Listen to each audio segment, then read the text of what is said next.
Sinepju graudiņš, vārds katrai dienai. Ko nozīmē vārds mīlestība? Šodienas rakstu vieta. Mīļie, mīlēsim cits citu, jo mīlestība ir no Dieva, un katrs, kas mīl, ir no Dieva dzimis un atzīst Dievu. Kas nemīl, nav Dievu atzinis, jo Dievs ir mīlestība. Redzama kļuvusi ir Dieva mīlestība mūsu starpā, Dievam savu vienpiedzimušo dēlu sūtot pasaulē, lai mēs dzīvotu caur viņu. Šī ir tā mīlestība, nevis ka mēs esam mīlējuši Dievu, bet ka Viņš mūs mīlējis un sūtījis savu dēlu mūsu grēku izpirkšanai.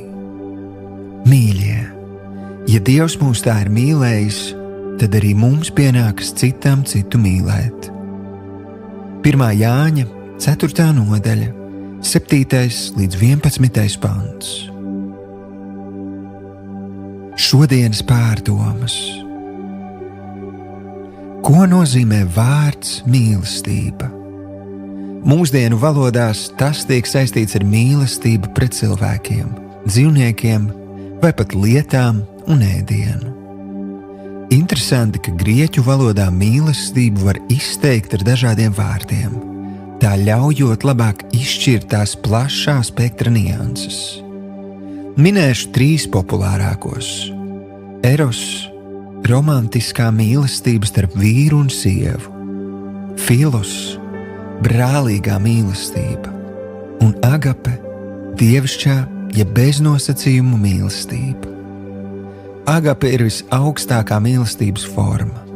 Tā ir mīlestība, kuras pamatā ir nesautīga un pašaizliedzīga rīcība otra labā. Tā mudina mūs darīt labu visiem cilvēkiem. Tas nozīmē pat tiem, kas mums nesimpatizē. Draugs, apzinies, ka tikai izvēloties šo beznosacījumu mīlestību, tu patiesi izvēlēsies Dievu, jo Viņš taču ir mīlestība. Šodienas lūgšana. Tēvs, es ticu, ka Tu esi patiesā mīlestība, kas dara labu visiem. Es atveru savu sirdi un pateicos, ka Tu man atklāji šo Tavas būtības nozīmīgo daļu. Māci man dzīvot Tavā mīlestībā un kalpot ar to citiem. Jēzus vārdā.